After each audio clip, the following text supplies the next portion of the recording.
So good morning. We have try to get a few people in if we can. We have an overflow crowd today, so very popular event. Welcome to the first official event for the 2018 ITSEC, and the Congressional event is always a great starter for us, and we're blessed to have 4 members here today, which is a great demonstration of their support for the community and for the modeling, simulation, and training businesses, and we're really blessed that they're there.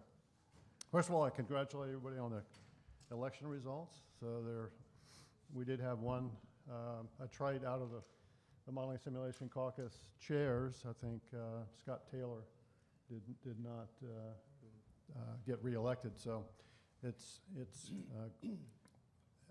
a great event. So thanks for being here.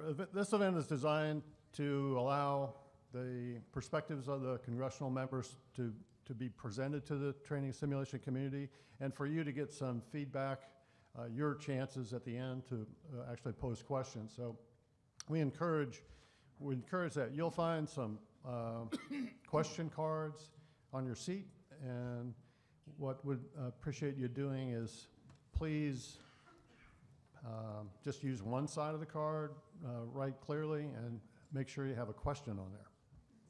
And the staff will be picking those up, and then I'll be screening them at the end, and we'll go through them. And again, they need to be politically correct to the point that they're representative of the folks we have on the dais. So with that, I'd like to go through briefly who's with us today. We have Congressman Bobby Scott, who's from the 3rd District of Virginia, been a representative since 1993. His district is the Norfolk area, independent cities of Franklin and Newport News, Portsmouth. He's a ranking member on the Committee on Education and Workforce and was appointed to serve on the Joint Select Committee on Solvency of Multi-Employee Benefit Plans. And he's a co-founder of the Modeling Simulation Caucus, along with Randy Forbes, who is no longer with us as well. So please help me welcome Congressman Randy Scott, Bobby Scott. We also have Congressman Stephanie Murphy from the 7th Congressional District.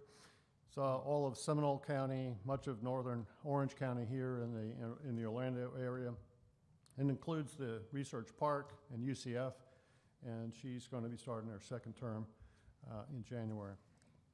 She's one of the 3 co-chairs now of the Modeling Simulation Caucus, a very strong supporter of the defense community and modeling simulation. Previously was a national security specialist. And she's a member of the House Armed Services Committee and the House Committee on Small Business. So please help me welcome Stephanie.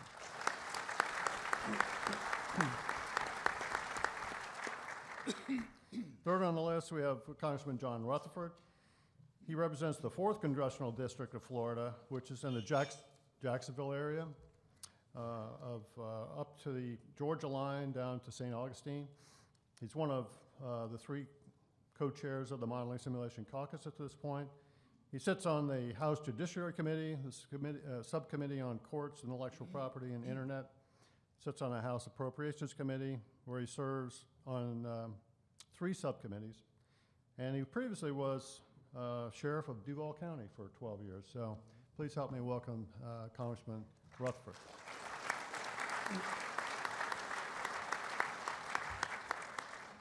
Last but not least, we have Congressman Jack Bergman. He represents the 1st District of Michigan.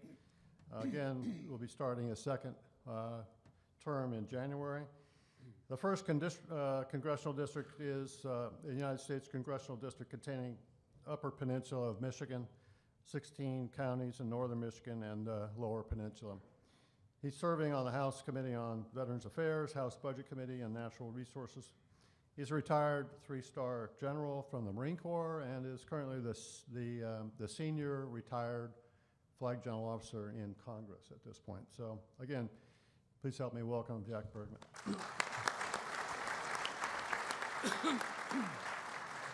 So at this point, I'm going to turn over to Stephanie Murphy, who's sort of the home home team MC at this point, and look forward to your comments.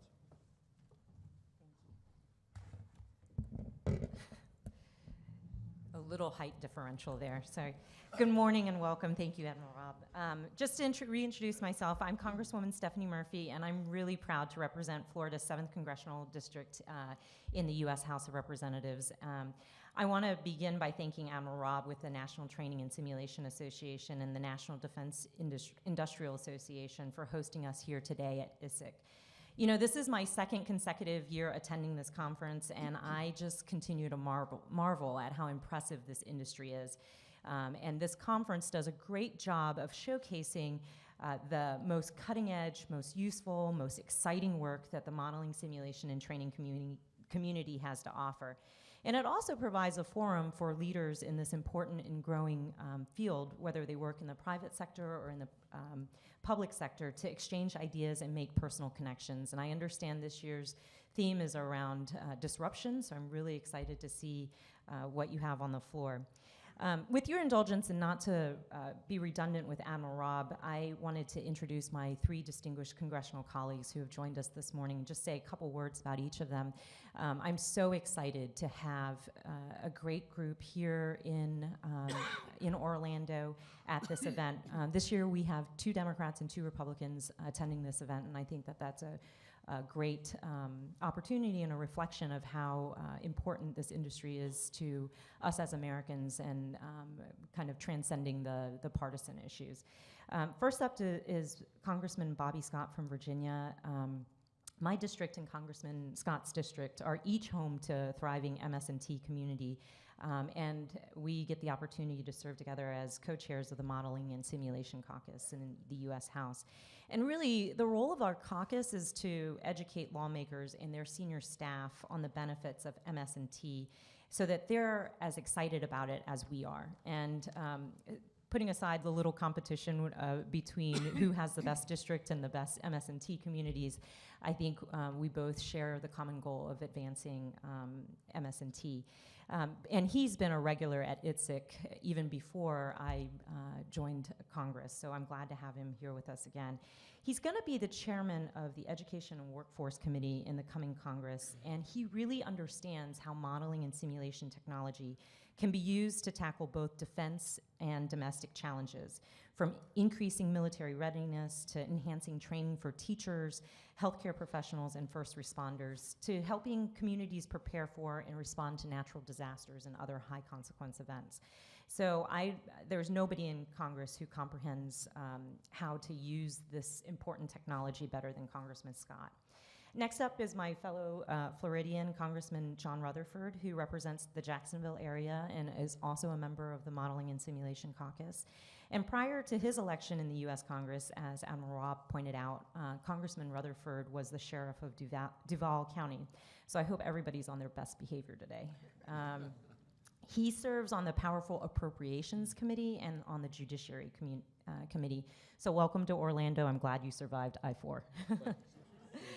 Last but certainly not least is Congressman Jack Bergman of Michigan.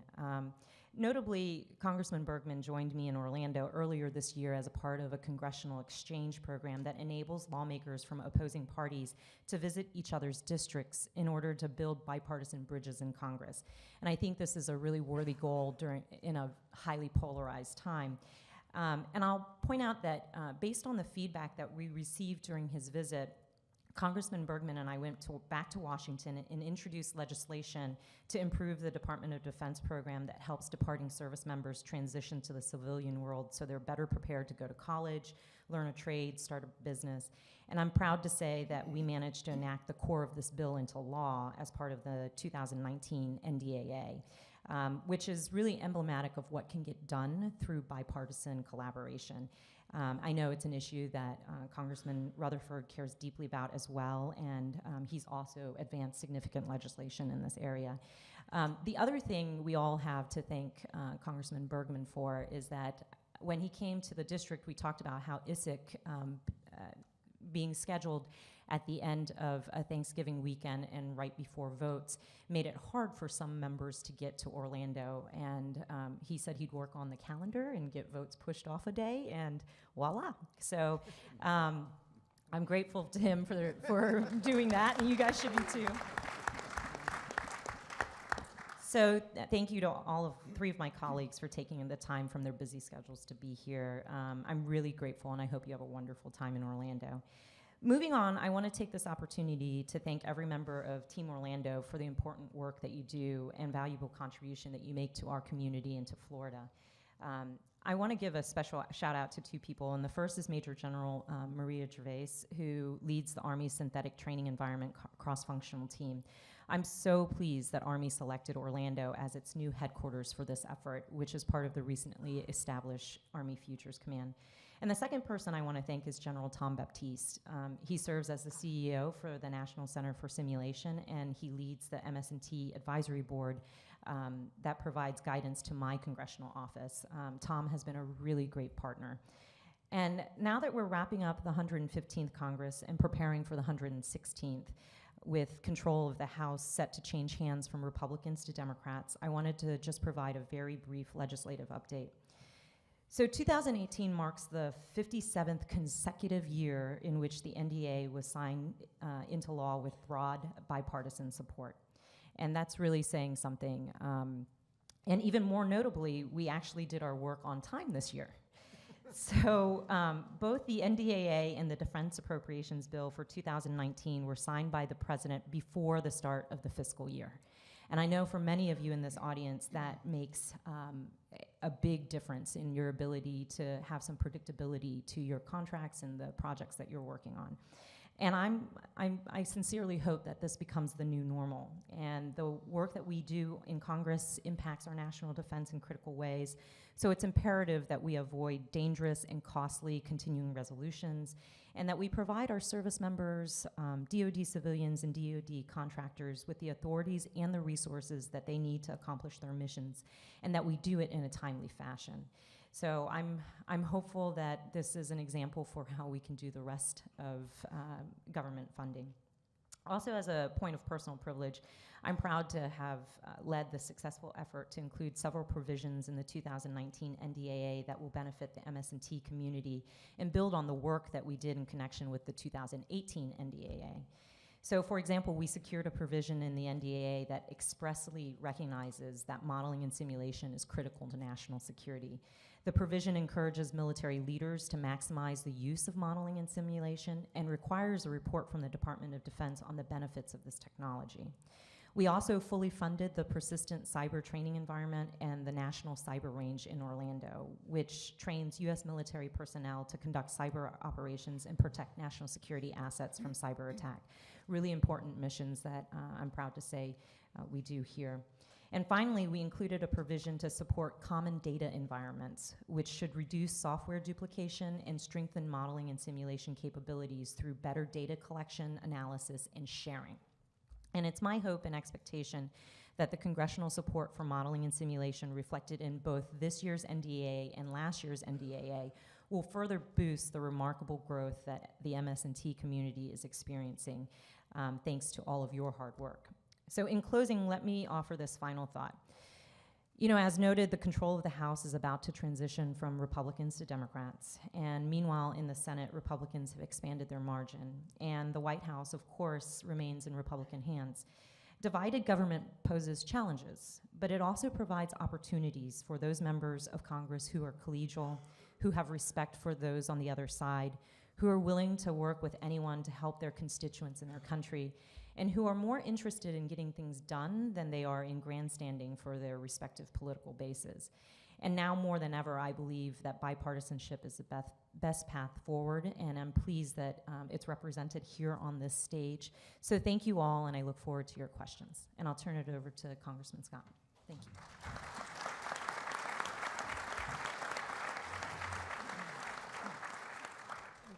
Thank you, Stephanie, and thank you for your leadership. It's good to be here with you and Jack and John, who've all worked well together and promoted modeling and simulation. This isn't Jack's first time here. He's been here before in another capacity, so it's good to have a member who's been on both sides of this, this issue. Admiral Robb, thank you for your leadership, and thank you for organizing this ITSEC conference. I'd like to thank the entire staff, as a matter of fact, of the National Training Simulation Association, as well as the local partners here in Orlando, for putting together another great conference.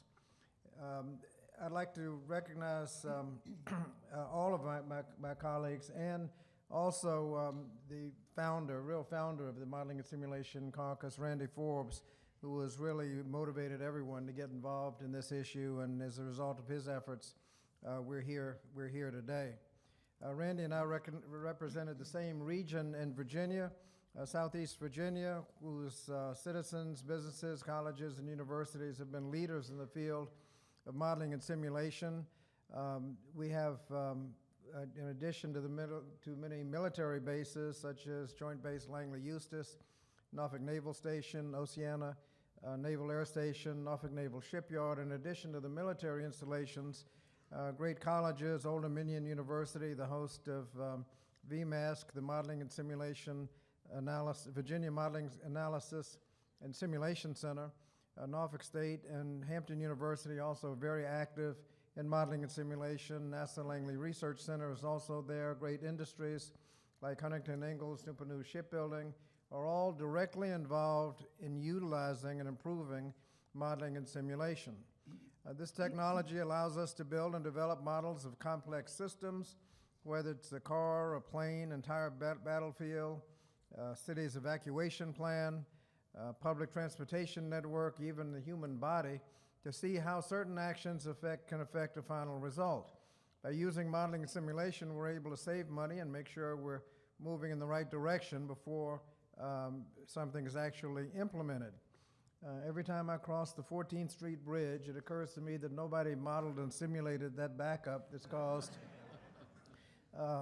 And why does it take a half hour to board a plane? Somebody, I understand somebody was trying to do an analysis of that, how you can get on and off a plane in less than half an hour. Somebody needs to study that, because we ought to be able to do better than that. And you save money in training. I was flying a jumbo jet and predictably crashed on landing. Instead of repairing the jumbo jet, all you had to do was reboot the computer. That's obviously a lot cheaper. Understanding how critically important modeling and simulation is across the various sectors of our economy. In the last section, we successfully included an amendment to the Surface Transportation Authorization bill, calling on the Department of Transportation to use, to the extent practical, modeling and simulation technology to analyze federally funded highway and public transit projects to ensure that these projects will increase transportation capacity and safety, alleviate congestion, reduce travel time and environmental impact, and be as cost-effective as possible. With the new Congress convening, there's renewed talk of a bipartisan comprehensive infrastructure bill, and rest assured that all of us will certainly be promoting modeling and simulation as a critical component of how any projects authorized and funded under the new bill will be prioritized and designed. Modeling and simulation will help ensure how we can best utilize our limited federal funds. Now, I currently serve as the ranking Democrat on the Education and Workforce Committee, as it's been mentioned, with Democrats claiming the majority of the House in January. I expect to assume the chairmanship of that committee.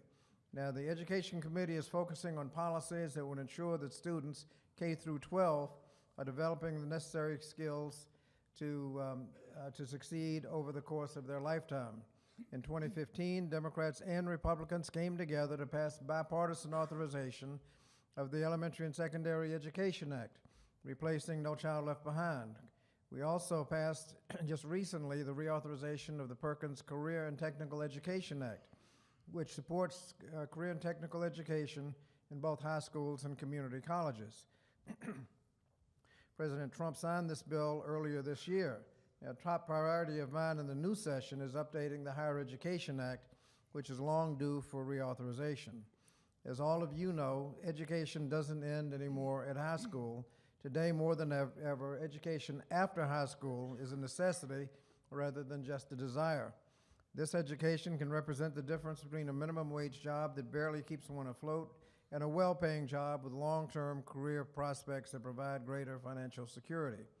As we shift to a post-secondary economy, post-industrial economy, less skilled workers will have a hard time finding jobs, and I can assure you that it's going to get worse before it gets better.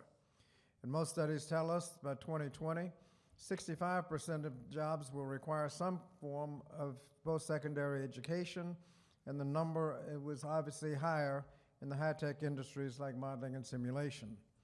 Now, access to a college education present access to higher education is in large part due to the significant investment we've made in higher education through the Higher Education Act of 1965. Now, when President Johnson signed that bill nearly 51 years ago, he said, and I quote, "This means that a high school senior anywhere in this great land of ours can apply to any college or any university in any of the 50 states and not be turned away because the family is poor."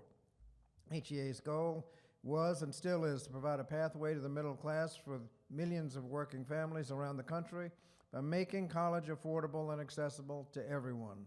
Unfortunately, today we find that the promise of the Higher Education Act has eroded, and for far too many students, the principles of access and economic opportunity are now in jeopardy. The fact remains that the college degree is the surest path to breaking a cycle of poverty that impacts the poorest community, that disproportionately impacts the poorest communities.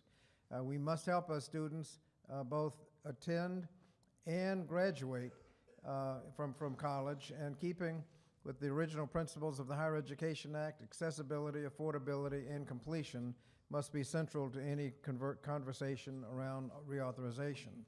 We need to do more to increase the number of students attending higher education, lower the cost of those that do, and make sure they have the tools to finish their education on time with a credential they'll have high value in the job market.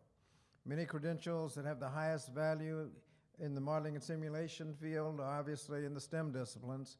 Unfortunately, many local school districts and colleges lack necessary resources to provide access to technology that students need to succeed and flourish in STEM fields. As a result, American students' performance in math and science has actually fallen behind other industrialized nations. And while this is disconcerting, many minority students are at even greater risk of underperformance, and everyone here will have to be focused on these disparities in educational opportunity and employment if we expect to get all hands on deck to compete in our global economy. Earlier this year, I introduced the Aim Higher Act, which is a proposal for updating the Higher Education Act. In addition to strengthening student aid programs and encouraging states to invest more in their institutions of higher education and investing in STEM, our bill also includes higher authorizations for specific modeling and simulation higher education grant programs that I fought to include in the 2008 update of the law. There hadn't been much progress on that, appropriations haven't been there, but I can assure you that as chairman of the committee, I'm going to make that happen. As chairman of as I strongly believe that our strongest investments are the ones that we make in education, and Congress needs to make sure that all students are prepared for jobs in a rapidly changing 21st century economy. And it's important that higher education, that institutions of higher education are encouraging our students to study and pursue careers in the STEM fields, including modeling and simulation, so that they won't have to rely on talent from other countries. In order to do that, men and women in this room must make sure that your voices are heard in Washington. You don't need to convince the ones on the stage about the importance of modeling and simulation, but your other colleagues need to know how important this is so those investments can be made. So I thank you again for inviting me to participate in this year's conference. I commend all of you for your leadership to provide funding for and prioritizing modeling and simulation. This industry is already providing a huge benefit to our nation in fields of science, national defense, healthcare, homeland security, disaster planning, and education, and know that we'll continue to play an important role in the future. I look forward to the discussion and answering your questions about how we can do better in this industry in the next Congress. And so, so that's, so I thank you for the opportunity of being here. And now let's hear from former Lieutenant General in the Marine Corps, gentleman from Michigan, Jack Bergman.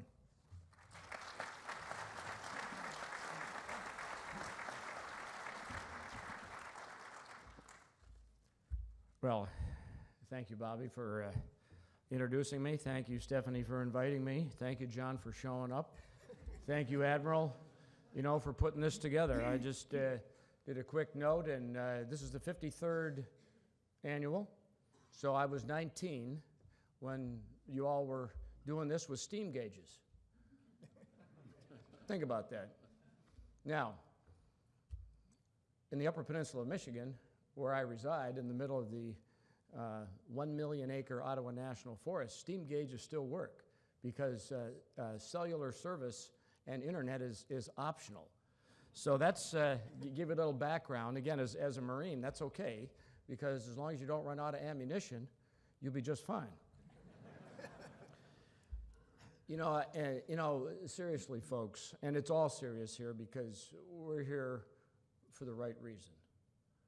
And the right reason is to create an environment, a training environment, that will allow successful execution of the operations that we conduct as United States military around the world on a daily basis.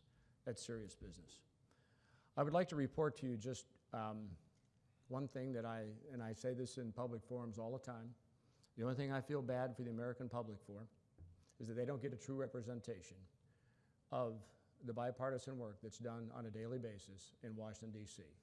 Whether we start in the morning with a cup of coffee at some caucus meeting or ending the night at somebody's birthday party with some adult beverages. Bipartisan effort.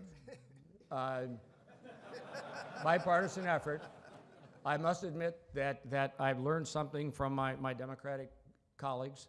Their taste in tequila is much more refined than mine. But having said that, you can learn from others. And I appreciate that. But truly, the bipartisan work that is done every day, you should be proud of. Because think of you, all of you who've served in the military here. You know, when we're in garrison, the service cultures really ramp up and the give and take goes back and forth. But when it's go time, time to cross the line of departure, all that takes a back seat and everybody moves forward with the mission. And I am proud. Now, by the way, I don't get to say this much longer, only a few more days. What do I know? I'm a freshman, okay? But next year, we're going to be, Stephanie and John and I are going to be sophomores. So that comes with the responsibility of we're no longer freshmen, but it's our responsibility to help the freshman class, both Democrats and Republicans, get their feet on the ground, find their offices, find the committee rooms, find all of those things so they can be functioning sooner rather than later to represent their constituencies.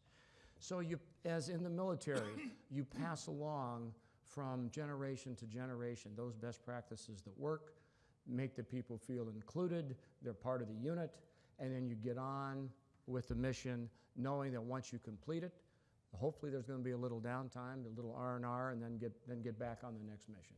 That's the way life works. So one of the things that doesn't appear in my bio, which I think is germane to our conversation here today, is after flying in the Marine Corps, I was a commercial airline pilot for Northwest Airlines. So I understand the value of simulation. In fact, on my first flight after finishing my simulator check ride for 757 captain training, I walked onto the airplane, and what you do is you get on the airplane and you got an IOE instructor, initial operating experience instructor with you. So another captain who's serving as the instructor, but he's your co-pilot. You're the one that signs for the plane. So as I was getting on the plane, one of the passengers said, "Well, Captain, how long you been flying this airplane?" I said, "Well, when I step on, it's going to be my first time." Scared the hell out of him. But I said, no, look, the value, we're qualified in the airplane before we get in it because we can do things safely in the simulator that we cannot do safely in the airplane. And the whole goal is to get the passengers safely from A to B, safely. That's the goal. So when you think about what is it we're trying to do here today, what you're trying to do as an industry, as I'm going to keep it simple. Again, I'm a Marine, keep it simple.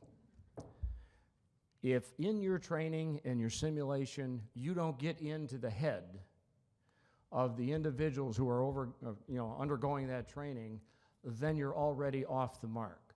The sooner you get into their head to make them think that simulation is as real as it can be, the better the outcome is going to be. So when it becomes real, their ability to prevail in the fight is unparalleled.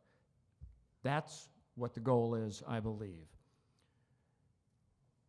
When you drive innovation, you have to drive innovation from the lowest levels. So again, those of you in command of military units, what's that warfighter? Whatever mission you're on, who's that most junior person performing part of that mission critical steps? What are they thinking? What do they have to add for the next generation of the simulation and training? And when you're moving, as we know, the rate of technology change, how do you keep up? You're a company, you're innovating, new products.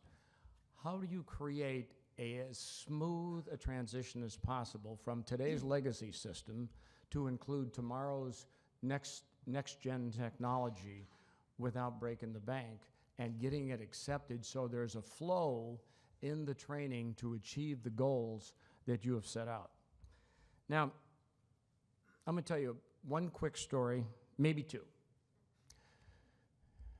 2006, the Virtual Combat Convoy Trainer, VCCT, maybe it was, it was earlier than that. It was probably 2003 or 4. Anybody here involved in that one? Okay. It was pitched, the goal, we're in Iraq. The goal was to train our drivers and our convoys to prevail in the fight. The program came out, the active component Marine Corps said, now, we're gonna do it the way we've always done it, just with doing a real live convoy training at Pendleton and Lejeune. Okay. In the reserve component, we don't have our Marines there 30 days a month. So we looked at the $5 million it was going to cost us, and we got the money through NAGRIA, through the Congress appropriating that money on that line item. We put the virtual combat convoy trainer into play around our 183 sites, moving that semi-trailer around. Within a year and a half, the active component said, we'd really like to have one of those here at 29 Palms, and we'd really like to have one here at Camp Lejeune. So the point is, innovation and creative solutions doesn't always necessarily come from the head shed. It comes from those who are within an organization willing to invest time to evaluate. So what I can guarantee you that I will do while in my tenure in Congress is to make sure that those good ideas get fairly evaluated so that we can bring the technological capabilities and the training capabilities necessary, again, for our servicemen and women to prevail in the fight. And I'll end with one quick story, and that is when I was here in Orlando, it was probably 2007, I went to Universal Studios and got a modeling simulation of it. It was called mixed reality. The goal was to take traumatic brain injury veterans and allow them to be able to exist and perform in their own home. You had a kitchen. You had all the walls were green, like you do in the movie business. And you had, I think, the refrigerator was white. The coffee pot was white and the toaster was white, so they could differentiate the person who was being trained. Had a helmet on with a head cam, and there was a controller who could see through the head cam talking to them. The goal was to get them to make a cup of coffee and make a piece of toast in their own kitchen. That was the goal. Okay, this is real. We're not just wondering here. We're doing this. The first time in there, the average time to accomplish those tasks the first time was 12 hours. 12 hours. Within 3 months, it was down to like 2 hours. Because what you're doing is you're rewiring the brain, okay? That was that type of training that was going on at the time. The reason I tell you the story is that the woman that was conducting the training and giving me the tour, she gave me a comment for the ages. And it goes back to my original comment about getting into their heads. No learning takes place until the trainer or the teacher holds the imagination of the student in their hand. So when you think about what your goal is in creating the new technology is, how do we create a system of systems to be able to allow the instructors to hold the imagination of the student in their hand, because that's where the real learning begins. So I'm honored to be with you here today. I look forward to your questions, and you know, it's my honor to introduce my colleague from Florida here, Sheriff Congressman John Rutherford. Thank you, General. Thank you, General.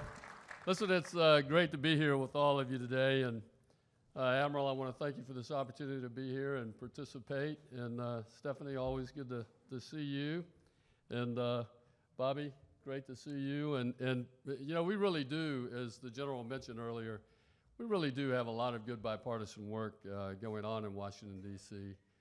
I do wish sometimes, though, that the General was a little nicer to me.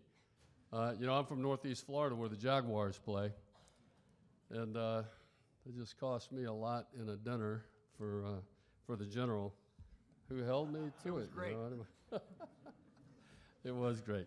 And I want to throw out one more challenge to you. After you finish the simulation on how to get off of a plane in 30 minutes, something that would be much more self-serving for you, I think, would be to come up with a simulation to show the impact of continuing resolutions on the supply chain for DOD. That would work. That would be, I'd love to see that. But again, thank you all for having me here today. And as the proud representative of Florida's 4th Congressional District, I'm very grateful for the opportunity to spend some time with you all today and to see the technologies that are on display here today. In Congress, I have the privilege of serving on the House Judiciary Committee and the House Appropriations Committee, as was mentioned earlier. And these committees are one way that I work on behalf of my constituents in Northeast Florida, but also serve, as was mentioned, the co-chair of the House Modeling and Simulation Caucus. While most of my work in Congress related to modeling and simulation has been how it can be applied to DOD, I spent my entire career in law enforcement before being elected to Congress, eventually serving as sheriff of Duval County, which was also mentioned. And I can tell you, during that 41 years in law enforcement, I saw firsthand how these tools that you all develop can be used to protect our officers and equip our officers and to strengthen and make our communities safer. And I want to thank you for that. You know, one of the commitments that I always made to my 900 constituents back home in Duval County, Jacksonville, Florida, was that the men and women of the Jacksonville Sheriff's Office would be men and women of integrity. They would be well-equipped, properly deployed, and skillfully managed. And folks, every one of those arenas can be enhanced through modeling and simulation. Every one of them. And so I thank you very much for what you do. And I should say, after being elected to Congress, I quickly learned more about how these tools are being used to augment our fighting force. And my district includes, by the way, Naval Station Mayport, Naval Air Station Jacksonville, the Florida National Guard 125th Fighter Wing, also the Marine Corps Blunt Island Detachment, and is home to many of the companies that support our military, many of whom you're here today, including L3. And so service members at our installations have shown me firsthand how the way we train them through new technologies increases their readiness in a more cost and time-efficient manner. And one example of this is the immersive training program that we now have for the littoral combat ship. And we're building the new facilities finally, those training facilities in Jacksonville at Mayport for our LCS, so we can quit sending those sailors out to San Diego for that training. But you know, I had a great conversation earlier with Brigadier General Michael Sloan here about how important that training is, and how I was amazed at the detail that has been provided in that. And I think that's especially important after the collisions of the McCain and the Fitzgerald, and there's been a renewed focus, I think, on how the Navy is training our crews, and particularly our surface warfare officers. I think this is a long overdue for most of the surface fleet, but the LCS program shows how we're going to get it right. And though not the only solution, I firmly believe that adopting more immersive realities and augmented technologies are the way to prevent other tragedies in the future. These tools show us how we can add and should rethink how we are preparing our forces. And I want to say we in Congress need to make it easier and more common for all of you to bring what you have on the table, to bring that forward. And my commitment to you is to continue to work in a bipartisan fashion in this effort to make modeling and simulation ever increasingly more involved in our training. In closing, I want to say that I have a great appreciation for the importance of the work that you all do and the critical role that it plays in our nation. Folks, you all are saving lives.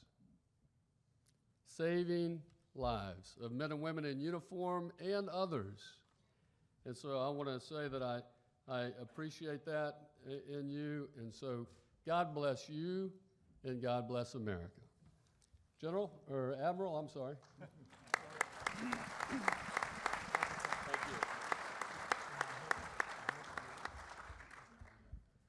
Okay, that's great. Great perspectives, and we're looking forward to questions. So Linda and the staff are walking the halls here, and I'll just throw up a couple of starter questions from the dais here. First of all, one of the things that the community is very interested in, obviously, is the defense budgets, and the defense budgets have been increasing for the last 2 years, and so we see an awful lot of very positive things happening within the community, and the regular order that has been semi-recessed is really appreciated by the community. So any comments on the perspectives for that continuing, or in some way getting back to no CRs, budget stability, bringing forward, especially hitting the time of 1st of October where we actually have something to do, and getting away from the 31st of March, which was last year. Any comments on that? I'll comment on that. Oh, gee. Let me say that the reason I made and it really wasn't a joke about continuing resolutions. Having 5 military facilities in my district, I understand exactly how devastating these continuing resolutions are to your business and the business of saving lives, as I mentioned earlier. Now, we have rules in the House and we have rules in the Senate. And I have to tell you, as a sheriff, I'm a very pragmatic person. And I don't understand how we let rules get in the way of doing the right thing sometimes. And one of my pet peeves since going to Washington is how in the Senate they have this 60-vote cloture rule to end the filibuster. Folks, I'm going to tell you, they should hear from well, maybe not from you, but from your family members and others, but they should hear from you about this 60-vote cloture rule and what it does to our ability to pass a budget on time and within reason. That that difficulty we just saw expressed last year when we passed a budget that had $300 billion of mandatory cuts, passed it to the Senate with all 12 appropriation bills, and it got rolled up into one big omnibus after 3 continuing resolutions, and it wound up costing the country $1.2 trillion, roughly. I think we need to focus on some of these rules so that we can get things done for the American public. Admiral, if I can make a comment. Sir? Anybody here ever fly an airplane or drive a tank or drive a ship right close to the end of the fiscal year so you could burn your allocation of fuel so you could make sure you got it the next year? You know, that's not only stupid, it's immoral because it's your taxpayers' dollars at work. And we're all in this together. You got 4 folks up here on the stage who are working hard every day to do the right thing for the American people. And all I ask is that the American people, in this case, whatever the department is, feel as though they have skin in the game, because I grew up in a family, Depression-era parents, waste not, want not. And the idea that we would burn fuel just to get a future fiscal allocation, to me is, bordering on not only insane, I'd relieve you. But the idea is we're partners in this at all levels to make sure that we can afford not only our defense business, but the business of our country, and provide long-term stability for entrepreneurs like you, so that you can have a business model that is not driven by a continuing resolution, but by a long-term budget process that allows you to compete. Okay. Sir?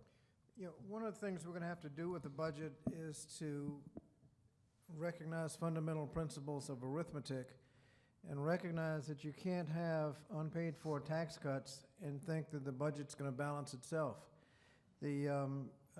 Stephanie mentioned that we passed the authorization and appropriations for defense both on time. I think that's the first time we've done that in about 2 decades.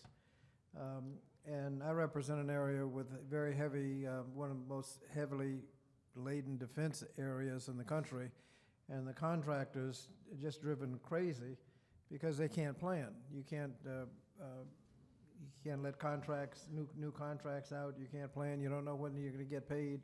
It's just a total disaster. But we have to set our priorities, and this recognize that arithmetic matters. We've passed tax cuts not paid for. We don't recognize that if you're going to have, when we had fiscal responsibility in the late 90s, where we're actually running surpluses, we had a procedure. This is a rule called pay-go. If you have a new spending program, you got to pay for it with new taxes or cut some other spending. If you have a tax cut, you got to pay for it with either increasing some other taxes or cut spending. You couldn't pass any new spending, anything that affected the budget, without paying for it. Now we've been doing stuff and not paying for it. The $1.5 trillion tax cut was not paid for. And I think until we come to grips with that reality, and gimmicks and slogans aren't gonna happen. We have to set our priorities and do the right thing, get the budget back under control. We're running $1 trillion deficits for years to come, for the foreseeable future.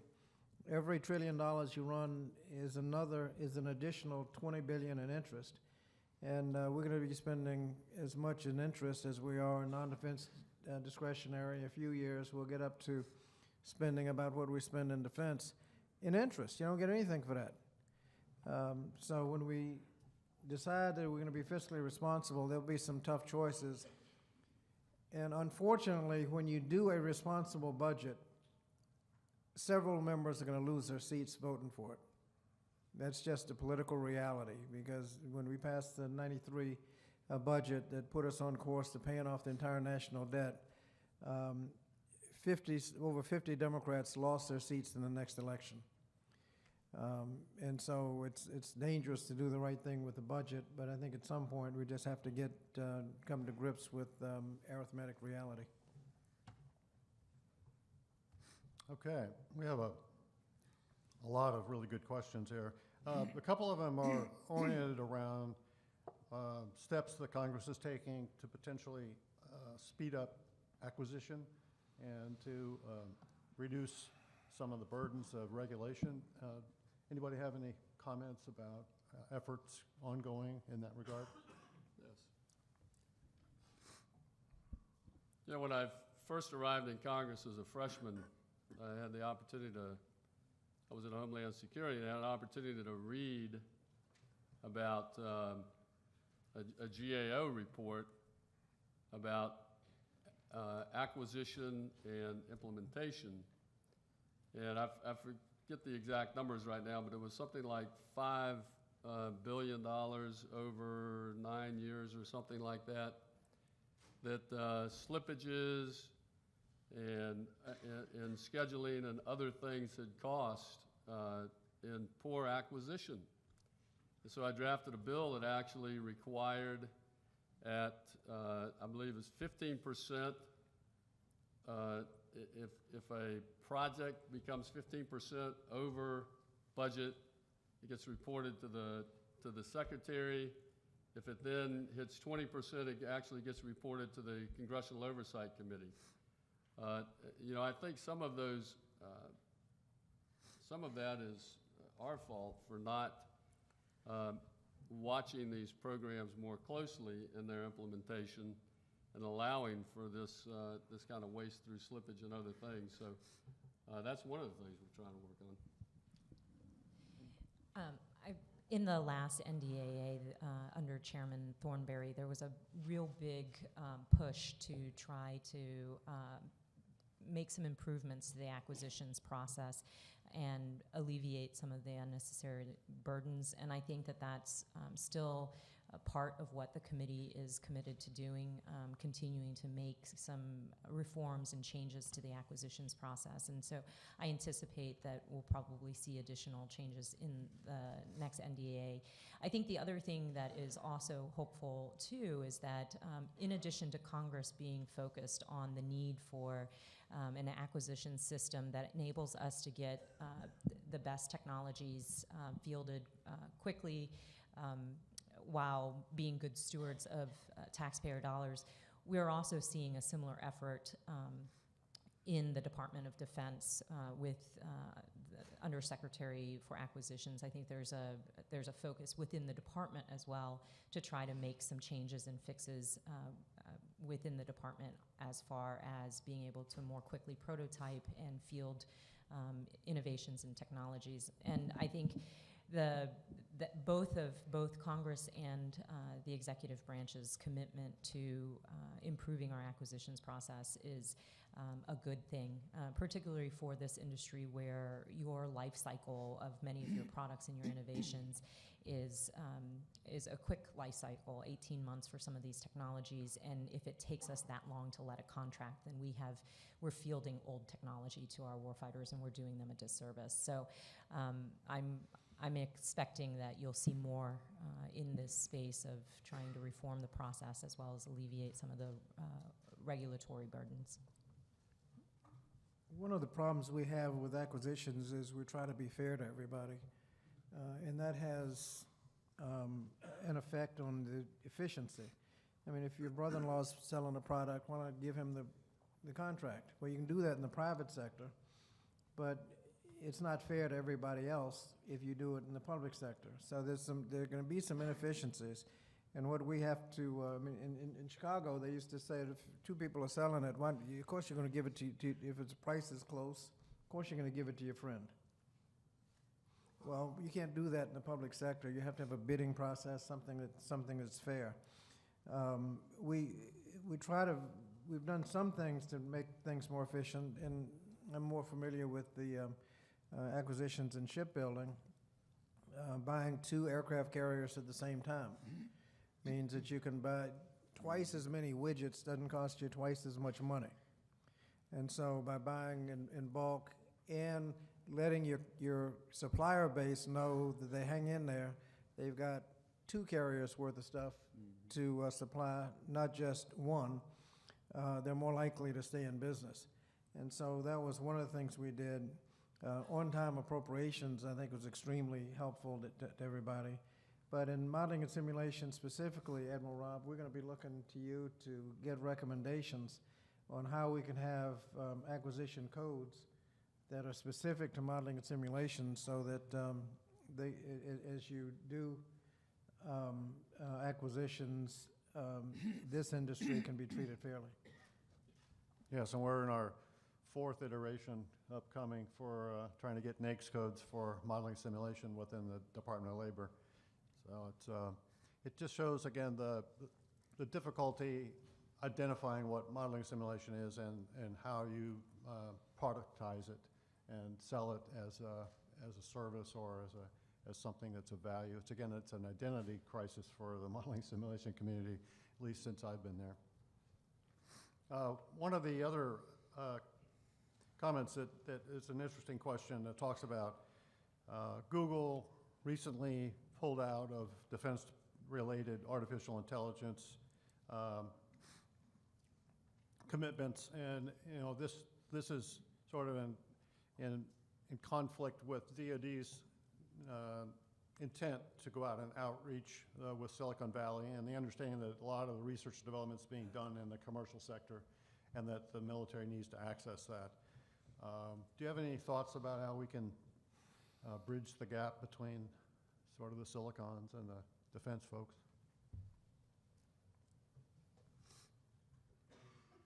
I would offer one. I used the term skin in the game earlier. Whether you're an individual, whether you're a company, private sector, public sector, unless you feel as though you have skin in the game and you're there for the right reasons, then we as a country haven't set the culture right, whether it be in the public or the private sector. We are blessed to have been born and live in the country that we have, and it's incumbent upon us to do, as it says, in the Constitution and the preamble, secure the blessings of liberty to ourselves and our posterity. And part of that is to reach out across, again, all lines, no matter what the lines are, party, public, private, whatever it happens to be, to engage others, to help them feel as though they're part of the solution, and that you don't continually just take advantage of other entities. In other words, you've got a government program. What is it Ronald Reagan said? Nothing closer to eternal life than a government program. And the idea is part of the way you do that, I believe, in the governmental side, within the departments, is to create a bureaucratic environment where the people doing the work every day know where the innovation and the positive results can happen, to engage them in such a way that they stand up, raise their hand, and say, hey, we can do it better. Oh, by the way, we're going to cut a couple of jobs, and we're going to cut a program because it's now legacy. It's, again, using steam gauge versus, digital type of thing. But that's where we have to create the culture of we all have skin in the game. Anybody else? Okay. One for Congressman Scott. Does the Congressional Caucus intend to hold a leadership summit in the future? Say again? Is there going to be a leadership summit in the future? You're talking about the one in February? Yeah. The answer is? Yes.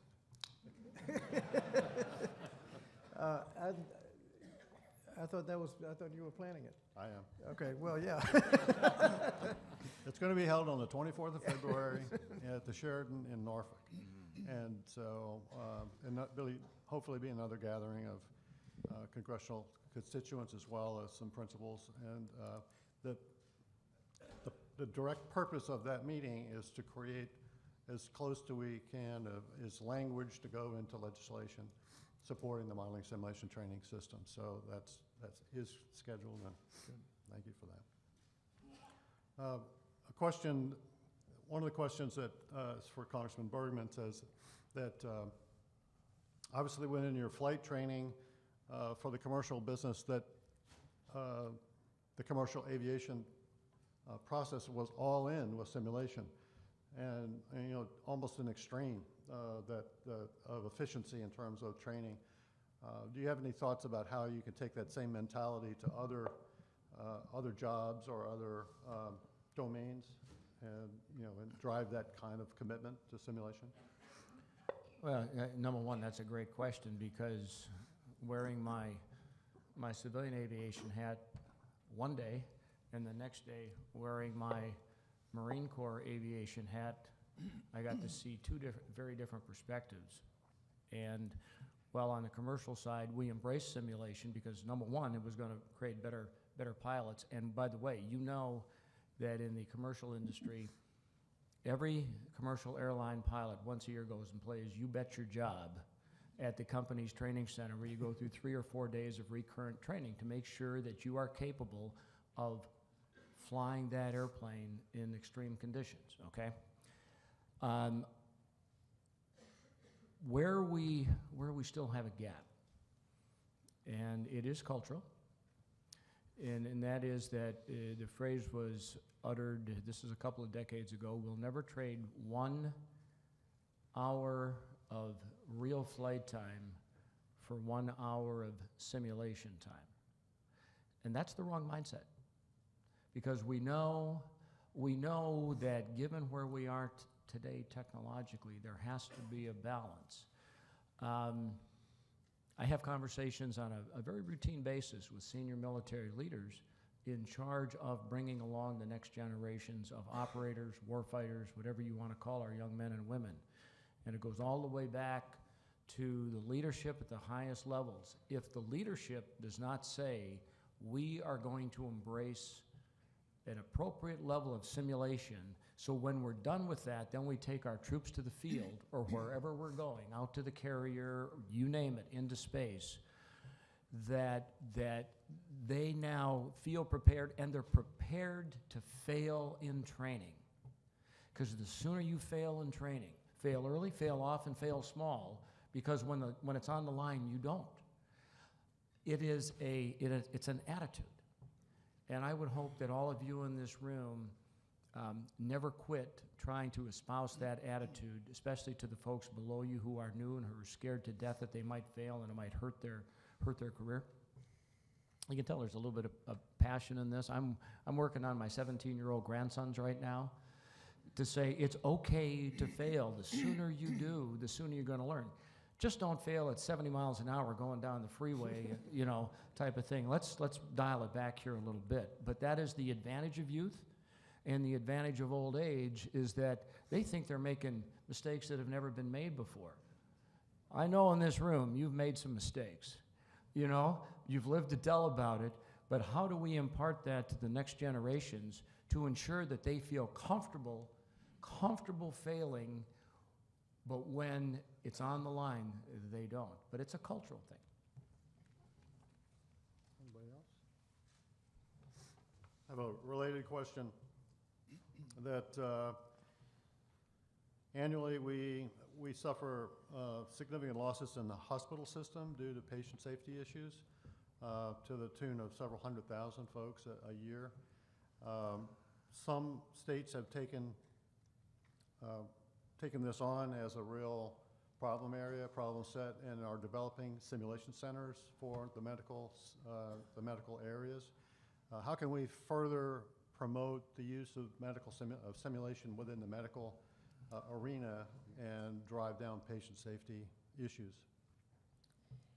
We're in Orlando, where we have some really incredible medical simulation facilities here that do a great job training for, I guess, public, non-governmental. Well, I guess they train for the VA as well as other medical professionals, and it's incredible. I recommend, for other members to come and see it, and in fact, we've brought other members through to tour the facilities here, because I think once you see the incredible facilities and the outcomes, it's hard to not buy into the importance of medical simulation. And in, I think it was the last NDAA, we did put some language in indicating support for the use of simulation to prepare Department of Defense medical personnel. And so that was medical sim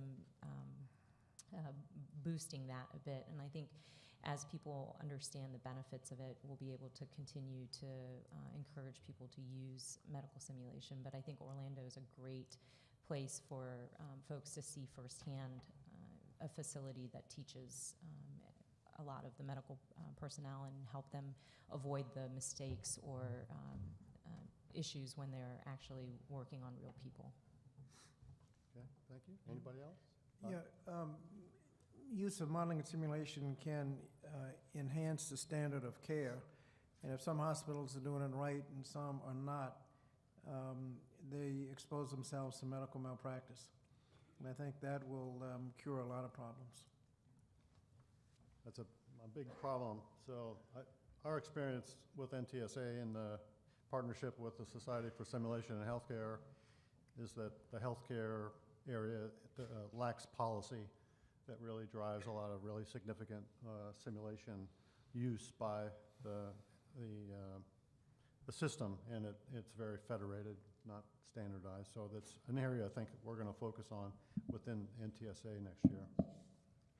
I have a question about thoughts on how our training and simulation industry can bring some of the significant investments to modeling simulation that you see on the show floor, specifically in gaming, serious gaming. How can we drive that into the K through 12 area and improve STEM education? Well, one of the things that is individualized instruction. Most instruction is teacher in front of the class, lecture style. There's another method where every child has a computer and the teacher kind of wanders around to see how they're doing. And the individualized instruction, people progress as fast as they can learn the material, they go to the next screen. That, I think, is a lot of potential, and modeling and simulation can go a long way in creating those educational opportunities. To the extent that that happens, I think we'll have great improvement. Anybody else? Okay, another question. The United States economy is reaching full employment, i.e. there's more jobs than there are people, as well as a large portion of the baby boomers are retiring. Are we coming up to a point where we're going to have a crisis in the workforce? One of the things we're looking at in the Education and Workforce Committee is what they call the future of work. The artificial intelligence is going to actually create a lot of job categories that will become obsolete. I mean, you can remember not too long ago when there were a lot of people employed as telephone switchboard operators.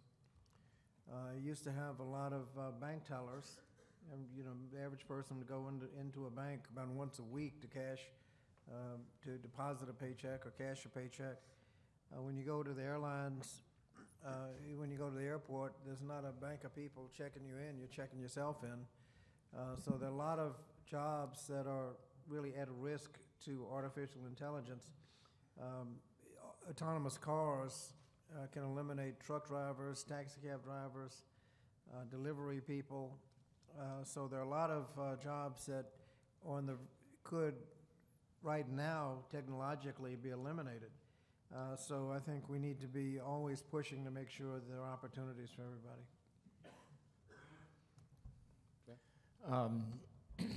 When you think about the dignity of work, all of you, I would suggest in this room, feel a certain sense of pride over the course of your careers in different jobs you've done, even if it was,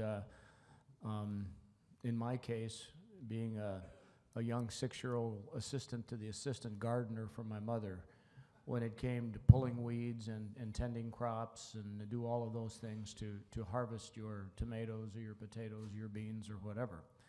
And when you think about the number of people in our country who are age eligible, work capable, who are not in the workforce, how do we create within our country a sense that, no matter what my job is, I did that as best as I could, and I'm proud of it. And when you keep doing things like that, you naturally advance, not only in your chosen professions, but in your personal ability to just weather life's little storms. So I would suggest to you, we've got a ways to go before we have a true labor shortage as you transition.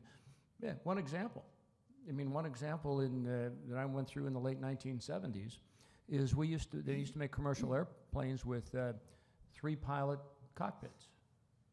You had a pilot, co-pilot, and a flight engineer. Well, new generation airplanes, you have 2.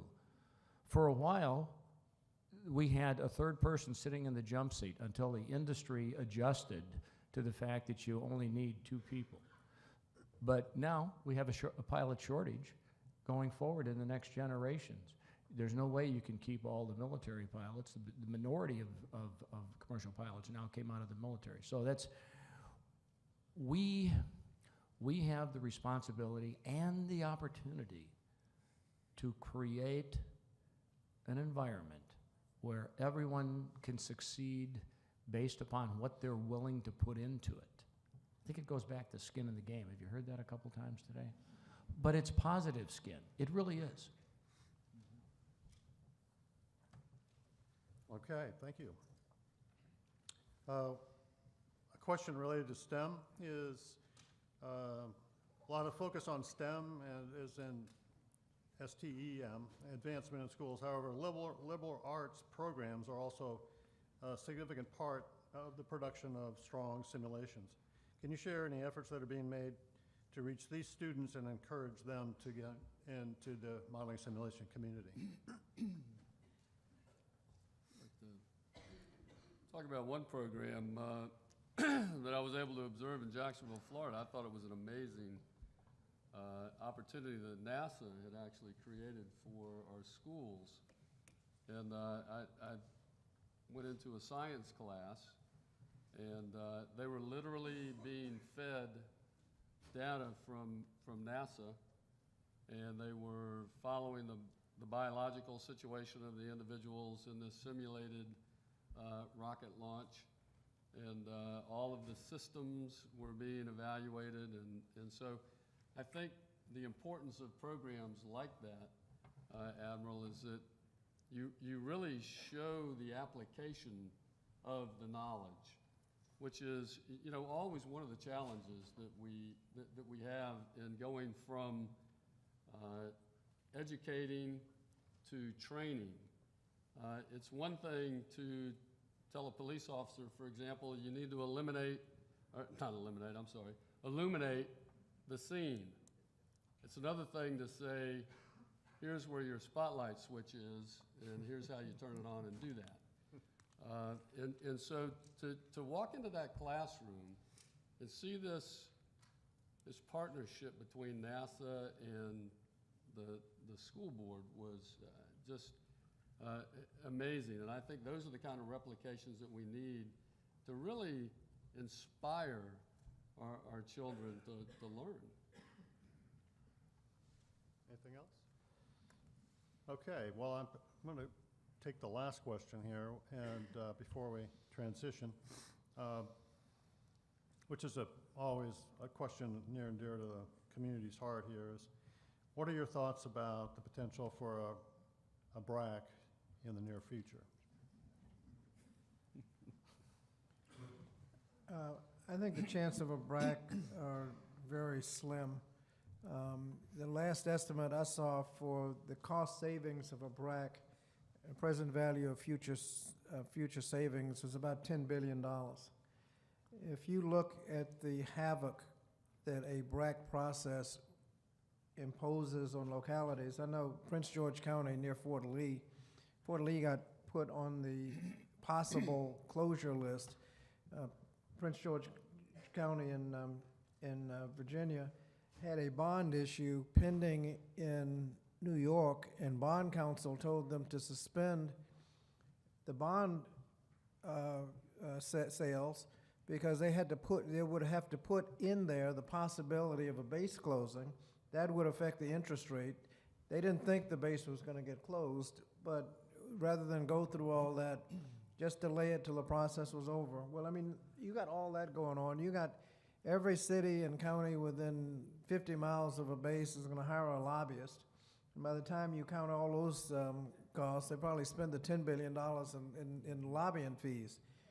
If you look at the overall budget and what you will do to communities by closing a military base without significant reason, what you do to a community, some of the communities, it's the only game in town, and you essentially put everybody out of work. I mean, you start adding those costs, it is just, for the little savings, it's just not worth it. They closed several bases in our area. It's a heavy military area, so when they closed Fort Monroe, 80% of the people went to Fort Eustis. Nobody had to move, because if you were close enough to Fort Monroe, you're close enough to Fort Eustis, so there wasn't that much effect, except that they had to build all new housing on Fort Eustis to accommodate all the people, and by the time they finished all that, I'm not sure there was any savings at all. And I think people are recognizing that, and we've closed most of the ones where you could get significant savings. And after that, I think people are recognizing it's just not worth the effort. I'd like, So, I'm sorry, the specter of a BRAC is something that I think I've been hearing about since I got involved with this community, and I couldn't agree more with Congressman Scott that it just doesn't look like the benefits make sense for the disruption that it causes within our defense space. But what I will say for a community like this who worries not just about a real BRAC, but a virtual BRAC or some other thing where resources get shifted around within the DoD ecosystem, the way you protect against that possibility is by demonstrating that this cluster, this industry provides the most leading edge value to our warfighters. It's not about real estate, it's not about buildings and things like that. It's about what is the value that this industry cluster provides to warfighters. And I think here in Orlando, Team Orlando has done an incredible job marrying together the potent combination of academics and R&D with the military and government, along with private sector innovative companies, and do more of that. Invest in innovation and in your industry to be the best in class. That's how you prevent diversion of resources from your industry cluster or from your individual communities, which is what I think is behind the BRAC question. John? I would also add, in addition to those comments by my colleagues, I agree. I think the BRAC talk at this point is a little premature. I think if you look to the future and where the military needs to be and what those facility needs will be once we really pay attention to the needs of our military, I think BRAC may not be seen as such a good idea because, as Stephanie said, I believe that the efforts, the BRAC efforts to save dollars is already impacted in those locations where it's most appropriate. I can tell you, I think even in some areas where it was not appropriate, Jacksonville being one. I don't know if any of you ever served at Cecil Field Naval Air Station, a master jet base that was closed, and those wings were sent up to Oceana. And yeah, my good buddy here. But I think clearly, if you look at the challenges that they're having in Oceana now, the need for, in fact, the Navy came back 4 or 5 years later and wanted to receive back Cecil Field and were turned down by the city, which I thought was a horrible decision, by the way. But I think if you look to the future, I don't think we should go shrinking our real estate until we know exactly what it is that we're going to need. My first involvement with BRAC was in 1979, and I've been on both sides of that argument. You know, for you, those of you, any attorneys in the crowd? You know, the first thing you learn in law school is to argue both sides of the case and win. And the point is, there is relevance in a process that continually looks at what is adding to its long-term value, whatever it is it's trying to achieve, and honestly looking at, you know, again, the value provided. I think a good BRAC process, whether we have one or not, honestly done with good criteria based, focused on the outcome of the country, is a right thing to do. Now, when you think about it, the federal government doesn't create jobs. The federal government creates a business environment where the private sector creates jobs. So when you think about Orlando, where we are right now, and the thriving private sector that you have here of innovation, you are building your own capabilities that's going to shore you up against the winds of a BRAC hurricane or a snowstorm or whatever it happens to be. And my only advice to any of you who that concerns at all, ask yourself every morning when you get up, look in the mirror and say, is what I'm doing, is my business that I'm involved in, can I honestly look other people in the eye and say, this is relevant? Or is it just something I like to do that makes me money? Okay, and that's not bad. You just have to be honest with yourself, and if you continue to strive to be relevant in your chosen market segments, you will be just fine. There's gonna be some storms at times, but you will weather that. But be relevant and be inclusive, and don't be afraid to think out of the box. For some of us in this room, there is no box. Doesn't even exist. You know, we're gonna create it every day, and that's what the value that folks like you bring, not only to here in Orlando, but to our country, is that you're gonna throw the box out the window the first chance you get and start with your however your simulation or whatever you're gonna do to make it look like it should look to benefit our nation.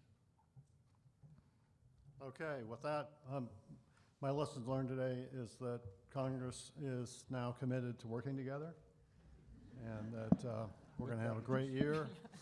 So we're going to now transition to the representatives will be here in the room for about 15 minutes, and then they're going to transition to lunch, so you're welcome to come by and say hello. But first, let's just thank the four of them for coming, showing their support, and give us great perspectives.